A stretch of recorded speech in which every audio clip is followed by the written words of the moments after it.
The bridge smelled like burnt wiring and blood that hadn't spilled yet. Warlord Draven Core stood over the tactical display and the numbers on it were wrong. Not wrong in the way numbers were sometimes wrong. A sensor glitch, a rounding error his AI would correct in half a second. Wrong in a way that made his 4 hands go still on the rail. 12 ships out of 1,200. The display didn't blink. It didn't apologize. It just sat there, glowing red, telling him that in less than 9 minutes, an empire that had ruled for 25 centuries had lost a war it hadn't known it was fighting. Behind him, a voice came through the open channel. Calm, almost bored. The kind of voice a person used to order coffee, not end a war. You just authored the worst decision in the history of the Vorak Dominion. Draven Core's chain of conquest links, each one a world he'd broken, clicked once against his carapace as he turned toward the speaker grill. Nothing stood there. Just a voice, and behind it, the low hum of a fleet that had come from nowhere and vanished ships like a hand closing a fist. Power down and await boarding, the voice said. This is the only offer you will receive. On a desk 400 million kilometers away, a woman's thumb rested against a smooth gray stone. It did not shake. That woman was Admiral Marin Alder, and 200 years ago, before either of them had been born, her people had made a promise. The Vorak Dominion had just found out what that promise cost. I wish I could tell you the story ends there. It doesn't. Stay close. The quiet part is worse. 24 hours earlier, the bleak hall had stunk of cold iron and dead certainty. Black walls rose 3 stories into shadow, hung with holographic markers, 50 small blue lights, each one a system the Vorak Dominion had already swallowed. Draven Core stood at the center of them, 9 feet of obsidian-hued carapace, his voice like 2 slabs of stone grinding together. Catalog it, he said. Low priority. Move the fleet. An old Hisari elder sat at the edge of the council floor, pale and long-necked, his multifaceted eyes catching the light in fractured pieces. His name was Teles, and he had survived the conquest of his own world by being useful. He spoke now the way a stone drops into deep water, quiet, but the ripples didn't stop. That sector has been silent for 200 years, Teles said. No distress calls, no border skirmishes, no wars at all. You should wonder what keeps a place that quiet. Draven Core didn't look at him. Silence is what conquered things sound like, or what patient things sound like. The tactical officer beside them cleared his throat, a sound like gravel shifting. Sir, the AI's confidence reading on annexation is 99.7% in our favor. Then it's decided. Draven Core gestured, and the broadcast went out across the dead quiet border of a system nobody in the Dominion had bothered to name. 20 words. Surrender within 1 day, or be catalogued and taken. Teles didn't say anything else. He only closed his eyes, the way a man does when he already knows how a story ends and doesn't want to watch it happen again. The watchtower platform hung above a storm-gray Atlantic, close enough to the water that on clear mornings the spray reached the lower deck. Surgeon Kai Yoshida was on Phobos Outpost 3 that morning, 3 planets and a lot of empty space away, kneeling over a row of chili plants under a grow lamp. He'd been tending them for years. Nobody at the sensor station had asked him to. He just liked having something small to keep alive out here. His board chirped. He didn't look up right away. The board chirped for asteroid debris, solar flares, nothing that mattered. Then it chirped again, and a third time, fast, and he set the watering can down without pouring the last of it. 1,200 contacts, inbound. He said something in Japanese that his instructor probably wouldn't have approved of, and hit the relay. On the watchtower, Captain Darian Rourke had a synth paper map spread across his console, its corners soft from years of folding, pencil smudges tracing supply routes nobody had needed in 2 decades. He looked up when the alert hit his screen and went very still. Commander Ellen Dax was the only person in the room who didn't look surprised. Years back, she had run the only full simulation of a plan called Stillwater that anyone had ever executed, not for real, just once in a training loop, to see if the numbers held. She'd never told anyone how many nights she'd spent afterward wondering if she'd ever get to run it again. "Get the Admiral," Rourke said. Admiral Marin Alder was already awake. She always was, before 6, with black coffee in a dented tin cup that had survived 3 duty stations and 1 attempted upgrade she'd refused. Around her neck, under her collar, sat a silver locket with a pressed white Edelweiss inside, picked in the Alps the year she'd signed something that didn't have a name the public would ever know. She read the Vorak message twice, 20 words, surrender or be catalogued. Her thumb moved to the stone on her desk, flat, gray, worn glassy from 32 years of the same small motion. She'd picked it out of a Scottish stream on the day the Silent Concord was signed, back when it was 7 species and one very quiet promise, and she'd carried it every day since. Sound it, she said, and her voice didn't rise at all. Operation Stillwater. Across a wide net of hidden relays that had sat cold and unused for 2 centuries, a signal went out to Zephyrion's sensor buoys drifting silent in the dark, to Marne fortification crews buried under Jupiter's ice. Full activation! Dax's hands moved before the words finished, to Corvin's skirmish captains who'd sworn an oath they'd started to think they'd never get to keep. Somewhere in the Concorde's hidden core, an Ithari ambassador named Nissa folded her storm-gray wings and murmured to no one in particular, 200 years, today they learn what patience bought. None of it showed on any Vorak sensor. That was the whole point. Rourke leaned over the Admiral's desk. Ma'am, their fleet's still 6 hours out. We could hail them. Try diplomacy first. We tried diplomacy 200 years ago. Alder said. They weren't listening then either. She set the coffee down, untouched. Wake the minds. 6 hours felt like 6 seconds and 6 years at once. Yoshida's chili plant sat forgotten under their grow lamp as he watched the 1,200 Vorak signatures crawl closer on his board, each one a cold blue dot with no name and no mercy. Rows of relay lights she'd only ever seen in a simulation blinked to life one by one, Zephyrion's sensor buoys shedding their stealth skins in the dark between planets, Marne fortification crews cracking open ice-locked silos under Jupiter's curve. He didn't touch his tea. He didn't touch anything. His job right now was to watch, and to make sure nothing watched back. On the watchtower, Ellen Dax stood over a console that hadn't been fully lit in 17 years. Corvin skirmish ships easing out of drift orbits they'd held so long their hulls had grown a skin of frost. It's really happening, she said, mostly to herself. Rourke didn't look up from his map. You sound surprised? I ran the numbers once. Running them and watching them are different things. Admiral Alder crossed the deck without hurry, her coffee gone cold in its tin cup, the stone from her pocket transferred now to the flat of her palm. She didn't need a screen to see what was coming. She'd seen it in her head for 32 years. Talk to me, she said. Dax straightened. Mines are cold and dark, exactly where we left them. 2,500 of them, spread across their approach vector. Platforms are waking on schedule. The capital ships are still in Jupiter's shadow. Nothing on Vorak sensors will see them until it's too late to matter. And the Concorde? This was the part Dax had waited 17 years to say out loud. All 7 species confirm activation. The Annex is live. That word Annex was the one the public would never hear. 2 centuries ago, when the Silent Concord was signed, there had been a second document underneath the first, one that never got printed, never got filed anywhere a Vorak eye could find it. A promise between 8 worlds that if one of them was threatened, all of them answered. Zephyrian stealth, Marne steel, Corvin oaths, Valdris memory, Ithari patience, Hessary foresight, human stubbornness, 200 years of quiet debts called in at once. Alder's thumb moved over the stone. Then we're not defending Earth today. No, ma'am, Dax said. Today we're proving a debt gets paid. For a moment nobody spoke. Below them, through the reinforced glass, the Atlantic rolled on the way it always had, uncaring, the way oceans are. Then the board chirped again, and this time it wasn't Yoshida's.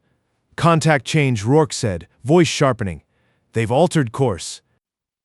Small correction, 3 degrees, maybe 4. Alder's eyes didn't leave the display. Do they see something? No, Dax said, after a beat that stretched too long. I don't think so. I think it's just their standard scan sweep. But if it's not, she didn't finish. She didn't need to. If even one Vorak sensor caught the edge of a buoy field 200 years in the building, every second of patience would collapse into nothing. Alder set her cup down. Hold position. Report the moment anything pings. 400 million kilometers away, the moment almost came. A Vorak scout vessel, running a lazy diagnostic loop nobody had bothered to cancel, swept a thermal sensor across a patch of dark that should have held nothing but vacuum and old starlight. For half a second, the sensor caught a flicker, heat bleed off a Marne silo badly shielded sitting exactly where it shouldn't be. The Scouts operator frowned at his readout. Then a supervisor barked at him to keep pace with the formation, and he closed the panel and moved on. Nobody on Earth ever knew how close that half-second had come to unraveling 2 centuries of silence. In the bleak hall, Draven Kor stood before the War Council with his ceremonial chain clicking against his carapace, watching the countdown to Earth's deadline tick past its final hour. 20 words, and no answer had come back. Not a surrender, not a plea. Not even the courtesy of a refusal. They didn't respond. A junior officer said, as if this were strange. "Kawarns rarely do," Draven Kor said. "They hide instead." Elder Tellys, still seated at the edge of the floor, folded his long, pale hands. "Or they already answered, and you didn't recognize the shape of it." Draven Kor turned his head, slow and heavy, the grinding stone voice dropping lower. "You've warned me 3 times now, Hesari. I begin to wonder whose side you're on. I have spent 300 years warning your kind about things you didn't want to hear." Tellys said, "It has never once changed the outcome. I don't expect today to be different. I only ask that you remember, when it's over, that I told you." The tactical officer's console chimed. The fleet had crossed the outer marker, closing now on the quiet, unnamed system that held a planet called Earth. "Confidence reading holds at 99.7%, the officer reported. Draven Kor allowed himself, for the first time in decades, something close to satisfaction. Then let the record show the Dominion offered mercy, and mercy was refused. Telly said nothing else. He simply watched the countdown the way a man watches weather he cannot stop, and waited. On the watchtower, Alder watched a different countdown, the one only her side could see, ticking toward the moment the Vorak fleet would cross into the minefield's reach. Rourke had gone quiet over his map, tracing the same fold line with his thumb without seeming to notice he was doing it. "Ma'am," Yoshida's voice came through, thin with distance but steady. "First contact with the outer buoy line in 4 minutes." "Copy," Alder said. Then quieter, almost to herself. 200 years for 4 minutes. Dax glanced at her. "Second thoughts?" "No." Alder's grip on the stone didn't change. "Just arithmetic." The Vorak fleet came on in perfect formation, 1,200 ships in a wedge built to break planets, utterly unaware that the empty dark around them had teeth. Somewhere in that formation, on the bridge of the flagship, Draven Kor watched the same 4 minutes tick down on his own display, confident, patient, certain he was the one holding all the time in the world. He had no idea he was holding none of it at all. The minefield didn't roar. It didn't announce itself. It simply arrived. 2,500 kinetic mines woke in the dark at once, and in the space of 90 seconds the lead edge of the Vorak wedge stopped being a fleet and started being wreckage. On the flagship bridge, Draven Kor watched his display fracture into red before he understood what he was looking at. Ships didn't explode so much as vanish, struck by mass moving so fast there was no warning flare, no return fire possible, just a ship there and then a debris field where a ship had been. "Report!" he snapped. 310 vessels, the tactical officer said, voice cracking on the number. "Gone. No launch signature. No point of origin. Then find the origin." "There isn't one defined, sir. They were already there." Waiting. Draven Kor's chain of conquest links went still against his carapace for the first time in longer than he could remember. On the watchtower, nobody cheered. Oz stood with her hand flat against the console, watching numbers scroll that represented ships and crews and lives on the other side of a war her side hadn't started but had spent 2 centuries preparing to finish. Casualties confirmed. Dax reported quieter than before. "Bring them up." 1,200 automated weapon platforms, hidden along the approach for longer than most of the crew on the watchtower had been alive, opened fire in staggered volleys, each one covering the reload of the next so there was never a gap. First wave successful. "Bring up the platforms," Alder said. Rourke's hand hovered over the activation. "Ma'am, once this goes, there's no version of tonight where we didn't do it on purpose. There never was," Alder said. Never a pause for the Vorak line to find a seam and push through. 450 more ships went dark before the survivors even understood what shape the attack was taking. Elder Telly sat in the observation gallery of the Bleak Hall, watching a secondary feed nobody had thought to cut him off from, and said nothing at all. He had told them 3 times. There was no comfort in being right, only a kind of tired stillness, like a held breath finally let go. Then from Jupiter's long shadow, where the ice-locked shipyards had built and drilled in secret for 200 years, 80 Concorde capital ships broke formation and moved. They didn't move like a rescue. They moved like a closing hand. 9 minutes. That was all it took for the pincer to fold the surviving Vorak fleet down from hundreds of ships to a scattering of stragglers, boxed in, no clear vector out. It was a formation that had never once been tested in real combat, only rehearsed over and over, in simulations that Ellen Dax had run alone in a quiet room 17 years ago, and never told anyone how badly she'd wanted to see it work. It worked. Draven Kor's bridge crew had stopped speaking entirely. The comms officer, a young Vorak who had never lost a battle in his life, kept his hands flat on his console like he was afraid to touch anything else. "Sir," he finally said, "incoming channel. Unencrypted. They want to talk." Draven Kor didn't answer right away. He was looking at the tactical AI's readout, the one that 2 days ago had told him victory was as close to certain as numbers allowed. It had allowed for a fraction, a sliver too small to matter, the part of the equation nobody had bothered to plan around. That sliver was standing on the other end of the channel now, waiting. "Patch it through," he said. Before the voice came, there was a silence on the bridge long enough that the ship's structural groans were the only sound. Metal cooling, air recyclers working too hard, the small ordinary noises of a machine trying to keep men alive a little longer. In that silence, Draven Kor did something he hadn't done since he was young enough to still be afraid of failing his first war council. He straightened his shoulders, the way a soldier does before a verdict, and waited. 400 million kilometers away, in a quiet room above a gray ocean, Admiral Marin Alder set down a cup of coffee she had never finished and hadn't meant to leave so long. She picked up the stone from her desk instead, turned it once between her fingers, and opened the channel. "Warlord Draven Kor," she said. Her voice didn't carry any weight of victory in it, it just carried the fact of it. He didn't answer immediately. Somewhere behind him, an officer whispered a question that never got finished. "You have 12 ships left," Alder said. "Out of 1,200. I imagine your AI is still recalculating." "You planned this for years," Draven Kor said. "It wasn't a question." 200 of them, Alder said, "since before either of us commanded anything." For a moment, neither side spoke. On the Vorak bridge, the tactical readout quietly updated itself, the old confidence number gone, replaced by something small enough that nobody bothered reading it aloud.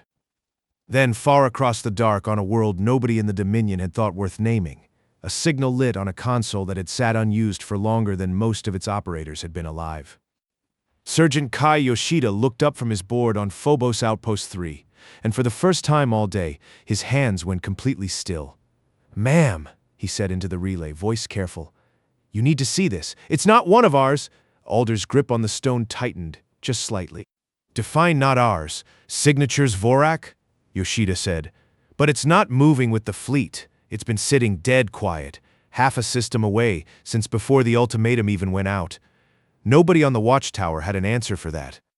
The silence on the watchtower lasted 3 seconds too long. "Talk to me," Alder said, and this time there was an edge under the calm. Yoshida's voice came back tight. "It's not powering weapons. It's not moving at all. Just sitting there. Dead cold, engines banked, like it's been waiting." Dax pulled the signature onto the main display. A single Vorak hull, small, unmarked, tucked into the shadow of a moon nobody had bothered naming. Whatever it is, it arrived before the ultimatum went out. Before we even knew they were coming. Rourke's jaw tightened. A second wave, held in reserve. "No," Alder said, studying the shape of it. "Look at the hull. No weapons ports. No armor plating past the standard hull skin." She'd spent 32 years learning to read a threat by its shape before anyone told her what it was. "That's not a warship. That's a courier." On the Vorak flagship, Draven Kor received the same report at the same moment, and for the first time that day, something in his voice cracked. "A courier? Whose?" The comms officer's hands shook over his console. "Commands, sir. It was pre-positioned." Standing orders. If the fleet failed to report success within the window, it carries word back to the homeworld. Full record of the engagement. Draven Kor understood then exactly what his own empire had done to him. They had never trusted this conquest at all. They had simply sent him forward to find out, and left a witness behind to carry home whatever the answer turned out to be. "They didn't believe in us," he said, quiet now, the grinding stone voice gone almost soft. They sent a recorder instead of reinforcements. Alder's channel was still open. She heard it. Then let it record, she said. Let your homeworld see exactly how this ended. She reached for her coffee out of habit and found it cold. She didn't drink it anyway. Instead, she set the stone down flat on the console in front of her, the way she had every morning for 32 years before making a decision she couldn't take back, and she looked at the tactical display one last time. 12 ships. A dead confidence number nobody had bothered updating. A courier waiting to carry the truth home. Warlord Dravenkor, she said. You just authored the worst decision in the history of the Vorak Dominion. On the bridge, nobody moved. The comms officer's hand stayed flat on his console, afraid to touch anything else. Power down, Alder said. Await boarding. This is the only offer you will receive. Dravenkor looked at the 12 ships left of his fleet. He looked at the small, dark courier, drifting quiet, already recording. He looked for one long moment at nothing at all. Power down, he said to his crew. No cheering came through on the watchtower speakers. No triumph in it. Either just 12 ships going dark, one at a time, the sound of an engine dying, an engine dying, an engine dying. The courier held its position a moment longer. Then, without a signal, without a word, it turned and slipped away into the dark toward home, carrying a message no Vorak commander would ever want to deliver. In the bleak hall, the holographic markers flickered, 50 small blue lights, 50 conquered systems, all of them suddenly less certain than they'd been that morning. Elder Tellys sat alone in the observation gallery, the seats around him emptied by officers who had scrambled for the communication banks the moment the courier's signal reached home. Nobody asked him what he thought. Nobody needed to. He folded his long, pale hands and said nothing at all, the way he had said nothing 3 times before and been right 3 times before, and there was no comfort in it now either. Just a stillness, the kind that settles into a room after a very long-held breath finally lets go. 3 days later, salvage crews found Dravenkor's chain of conquest, links snapped clean through, floating loose in the wreckage of his flagship's ruined hull. Of 1,200 ships, 107 limped home under guard. The rest were gone or drifting or waiting to be catalogued by people who had spent 2 centuries learning patience for exactly this morning. Nobody on Earth broadcast a victory speech.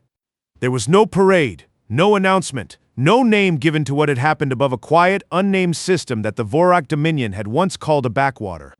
The Silent Concord's existence was finally acknowledged 200 years after it was signed, in a single line released to the 7 allied worlds and no one else. The debt is paid. Admiral Marin Alder stood at the window of the watchtower long after the reports stopped coming in, watching the Atlantic roll on exactly the way it had that morning, uncaring, the way oceans are. Rourke folded his synth paper map without being asked, the pencil smudges catching the light one last time. Dax sat down at her console for the first time all day and didn't get back up right away. Yoshida, 3 planets away, finally poured the last of the water onto his chili plants, his hands steady now in a way they hadn't been for hours. Alder picked the stone up off the console. It was warm, not from the machinery around it, just from having sat in the sun of the window a while. You measured strength in ships taken, she said, to no one, to the empty room, to the ocean outside the glass.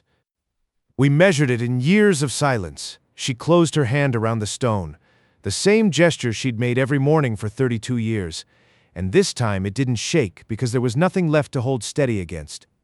The locket at her collar caught the last of the afternoon light. Somewhere behind her, the tin cup sat exactly where she'd left it. Coffee gone cold hours ago, untouched. The galaxy did not celebrate. It simply became a little quieter and a lot more careful. Outside the window, the Atlantic kept rolling, unchanged, the way it always had.